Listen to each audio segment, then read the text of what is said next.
Sexually deprived men are the most dangerous humans on the planet. Because here's the biological truth that no one wants to say out loud. And that's that male biology evolved around an urgency to procreate, testosterone, mating competition instincts, and the evolutionary pressure wired men with a drive toward reproductive access.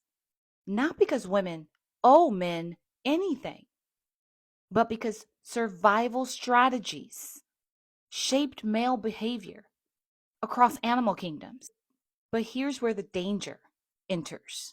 When a society denies men emotional maturity, when it shames intimacy, when it socializes boys' fear of rejection, when men are raised to see women as prizes and not partners, their unmet biological needs turn inward to shame and outward to violence.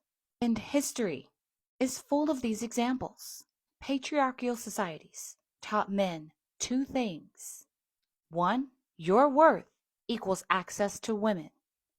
And two, women's worth equals how obedient they are to you.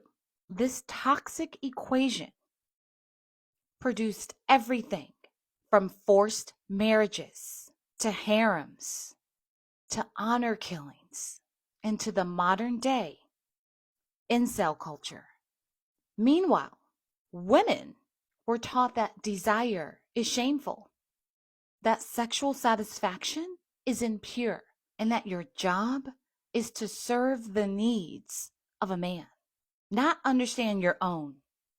So what happens?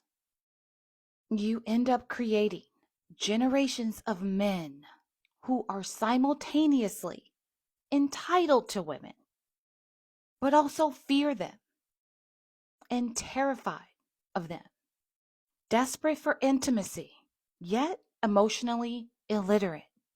And that combination has fueled entire empires of violence. The record speaks for itself. Wars launched over women. Kingdoms fell because of male insecurity in conquest-driven mating competitions. Colonizers used their reproductive organ as a weapon for mass domination. Religions created purity standards to control women's sexuality while excusing the sexual behavior of men. And modern extremist movements, from incels to fundamentalists, are built on male resentment. Meanwhile, before patriarchy and colonial religion rewired humanity, pre-colonial cultures had balance and healthy intimacy, healthy human intimacy. Women had sexual autonomy. Matrilineal societies honored female lineage. Indigenous traditions saw sexuality as sacred, not shameful. The human connection was rooted in consent, in reciprocity, in bodily integrity, not ownership. There was no men must dominate to feel like men, because manhood was not defined by your access to women. The patriarchy invented the idea that power equals sexual control, and sexually deprived, emotionally stunted men, cut off from healthy intimacy, connection, and self-worth, became the most volatile of the earth. The irony? The same system that shamed and demonized women also crippled the men, leaving them emotionally starved, emotionally suppressed, intimacy illiterate, and desperate for validation. Desperate men Untethered men are dangerous. If society wants peace, balance, and safety, it's not just the women and children who need liberation. It's the men.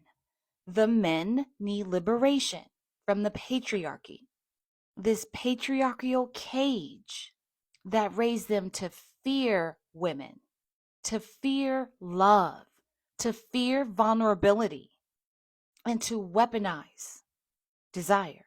Because before colonialism, before the patriarchy, before religion, all distorted humanity, sex was sacred. Sex was magic. Women were autonomous, and intimacy was the bridge between people, not a battleground. Because a world built on sexual shame, emotional suppression, and patriarchal control cannot produce peace. Sexually deprived and suppressed men are the most dangerous humans on the planet. Cope.